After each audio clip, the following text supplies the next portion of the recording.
আসসালামু আলাইকুম এভরিওয়ান। আশা করি তোমরা সবাই অনেক বেশি ভালো আছো। সো তোমরা স্ক্রিনে একটা প্রবলেম দেখতে পাচ্ছ। আমরা মাঝে মধ্যে বিভিন্ন পরীক্ষায় এরকম প্রবলেম দেখে থাকি। একটা বর্গমূল চিহ্ন দেওয়া থাকে আর ভিতরে অনেকগুলো সংখ্যা গুণ আকারে দেওয়া থাকে। সো অনেকেই যে কাজটা করে সেটা হচ্ছে ভিতরের সংখ্যাগুলো আগে গুণ করার চেষ্টা করে।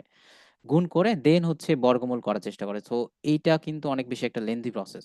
সো আমি তোমাদেরকে আজকে একটা টেকনিক শিখাই দেব। এই টেকনিকের মাধ্যমে এই টাইপ প্রবলেম খুব দ্রুত তোমরা সলভ করতে পারবা। ওকে?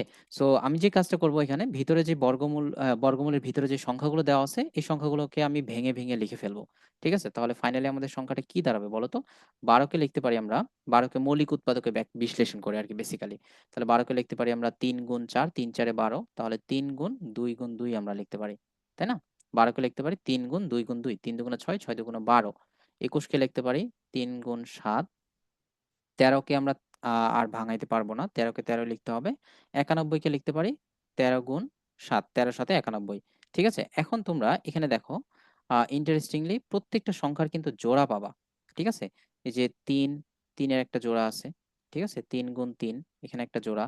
তারপরে ২ গুণ ২ এখানে একটা জোড়া। ২ গুণ ২ এখন কথা হচ্ছে ভাইয়া সবসময় কি এভাবে জোড়া থাকবে? হ্যাঁ, ভাইয়া সবসময় জোড়া থাকবে। কারণ দেখো বর্গমূলের ক্ষেত্রে প্রত্যেকটা সংখ্যা কি পূর্ণ সংখ্যা না?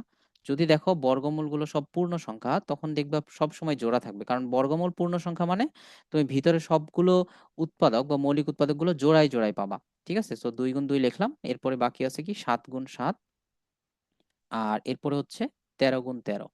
১৩ গুণ ১৩। এখন তাইলে ভাইয়া বর্গমূলটা কত হবে? বর্গমূলটা জাস্ট এই যে প্রত্যেকটা সংখ্যা আছে না? প্রত্যেকটা সংখ্যা কি গুণ আকারে আছে। তাহলে রুট ওভার তুমি এখানে লিখতে পারো। বেসিক্যালি এই যে ৯ গুণ ৪ গুণ ৪৯ গুণ হচ্ছে ১৩, ১৩ গুণ ১৩ কত? ১৬৯। এখন দেখো প্রত্যেকটা সংখ্যা কি একটা বর্গ সংখ্যা না? তাহলে তুমি যদি বর্গমূল করো, বর্গমূল কিভাবে করবা? প্রত্যেকটা সংখ্যা জাস্ট বর্গমূলগুলো গুণ করে দিবা। গুণ করলে কত হবে? ৩ গুণ ২ গুণ ৭ গুণ ১৩ এখন তুমি এই যে জাস্ট নিচে গুণফলটা, এই গুণফলটা করলেই তুমি অ্যান্সার পেয়ে যাবা। ঠিক আছে? এখন তোমার মাঝখানের এই লাইনটা না লিখলেও হইতো। তুমি প্রত্যেকটা জোড়া থেকে একটা করে সংখ্যা নিতা, নিয়ে জাস্ট গুণ করে দিতা। গুণ করলে তোমার অ্যান্সার পেয়ে যাইতা। ৩ দুগুণা ৬, ৬ সাতে ৪২, ৪২ আর ১৩ গুণ করলে কত হয়? ৪২ আর ১৩ গুণ করলে দেখবা ৫৪৬। তাহলে ৫৪৬ এই যে ফার্স্ট এর যে অপশনটা এটাই হচ্ছে আমাদের সঠিক উত্তর। আমার কথা বুঝতে পারছো? খুবই সহজ। জাস্ট ভিতরে যে সংখ্যাগুলো দেওয়া থাকবে বর্গমূলের, সেই সংখ্যাগুলোকে তুমি ভেঙে, ভেঙে লিখবা। ভেঙে, ভেঙে লিখে দেখবা যে প্রত্যেকটা সংখ্যায় একটা করে জোড়া আকারে আসতেছে।